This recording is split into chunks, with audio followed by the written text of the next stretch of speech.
આમ તો આ વરસાદી આગાહીએ જરૂરથી તમારા ચહેરા પર ખુશીની લહેર લાવી દીધી હશે, પરંતુ તમારે એ ન ભૂલવું જોઈએ કે તંત્રના પાપે અહીં તો વરસાદની મજા પણ મોટી સજા બની જતી હોય છે। એક તરફ હવામાન વિભાગ વરસાદની આગાહી કરી રહ્યું છે અને બીજી તરફ તંત્ર કેવી કામગીરી કરી રહ્યું છે તે તમારી સામે છે।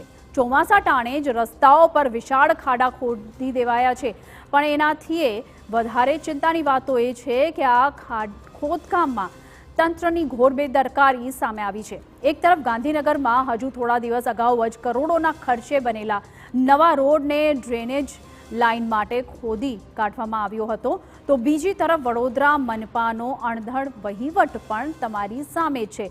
હજુ 6 મહિના પહેલા જ 1.64 કરોડના ખર્ચે બનેલા રોડને ફરીથી ખોદી કાઢવામાં આવ્યું છે।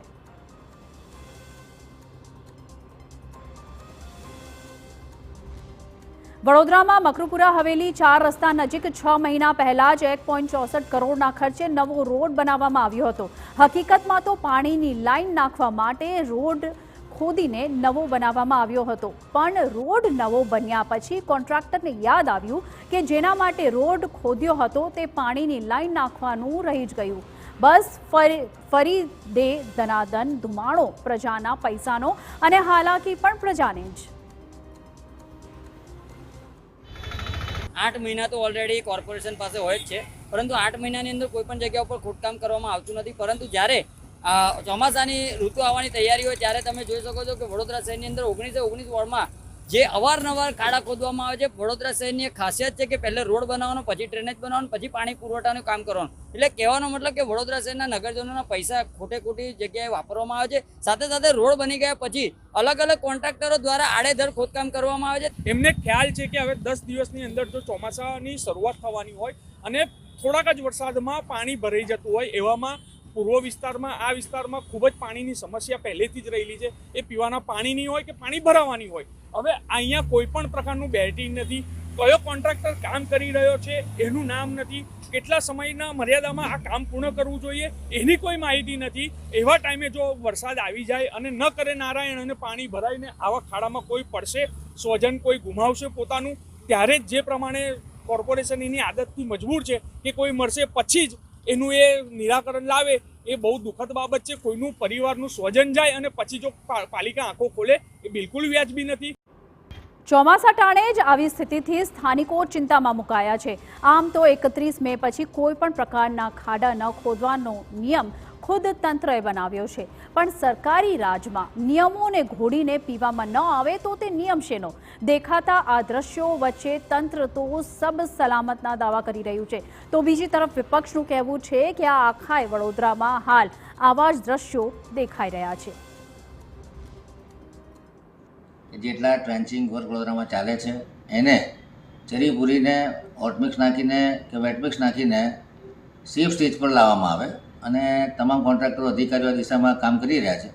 પરંતુ જ્યારે ખૂબ કામ ચાલતા હોય તે વખતે આપણે કીધું એમ કે ડાયવર્ઝનનું બોર્ડ પડી ગયું છે, ઇમિડિયેટલી અધિકારીને સૂચના આપી અને તાત્કાલિક ધોરણે એ બધી વસ્તુ રિસ્ટોર કરવાની સૂચના આપી છે। દર 3 દિવસે અધિકારીઓનો રિવ્યૂ લેવામાં આવે છે। જીએટીએલી કડક સૂચના આપવાની તમામ કડક સૂચનાઓ આપેલી છે, પરંતુ જ્યારે 1-2 વરસાદ પડે અને ચરી સેટલ થાય ત્યાર પછી જ રોડનું પેચવર્ક થતું હોય છે, પરંતુ સેફ સ્ટેજ ઉપર કે કોઈ માણસ ઊંડો ખાડો હોય ને પડી ના જાય એવી વ્યવસ્થા કરી છે। અત્યારે વડોદરા શહેરમાં ઠેર ઠેર ઓજી વિસ્તારોમાં અને બધે જ ખોદકામ થઈ રહ્યા છે। આમ જોશો તો અડધું શહેર ખોદેલું છે એવું કહીએ તો ચાલશે, અને એમાં જે રીતના બેકફિલિંગ થાય છે એ પ્રોપરલી નથી થતું, અને ડેફિનેટલી જ્યાં ચરી પડેલી છે, ખાડા પડેલા છે કે રેન્ડમલી ભરેલા છે, એ તમામ જગ્યાએ ખૂબ પાણી ભરાશે, ખાડા બી પડશે અને નાગરિકોને ખૂબ મોટી હાલાકીનો સામનો કરવો પડશે। જ્યારે પ્રી મોન્સૂનની તૈયારીની વાત કરતા હોય તો જે સેફ સ્ટેજે કામ પહોંચાડ્યા છે એનું પ્રોપર રોલિંગ કોમ્પેક્શન થઈને એ પ્રોપરલી કોમ્પેક્ટેડ થઈને એનું પેચવર્ક થાય ખૂબ અગત્યનું છે। કંઈક આવો જ ઘટનાક્રમ તો ગાંધીનગરમાંથી પણ સામે આવ્યો છે। અહીં અડાલજના શનિદેવ મંદિરથી ત્રિમંદિર સુધીનો રોડ જે છે તે ડ્રેનેજ લાઇન નાખવા માટે ખોદવામાં આવ્યો હતો, પણ ચોંકાવનારી હકીકત તો એ છે કે હજુ થોડા દિવસ પહેલાં જ પાટનગર યોજના થકી કરોડોના ખર્ચે આ નવો રોડ તૈયાર થયો હતો। ત્યારે કેમ ડ્રેનેજ લાઇન નાખવાનું યાદ ન આવ્યું? સરકાર પાટનગર યોજના અને ગુડા વચ્ચે સંકલનના અભાવે આ ખાડાને લીધે ન માત્ર લોકો હાલાકીનો સામનો કરી રહ્યા છે, પરંતુ રોડ બનાવવાના ખર્ચાનો જે બોજો જે છે તે પણ પ્રજાની ઉપર જ આવી રહ્યો છે.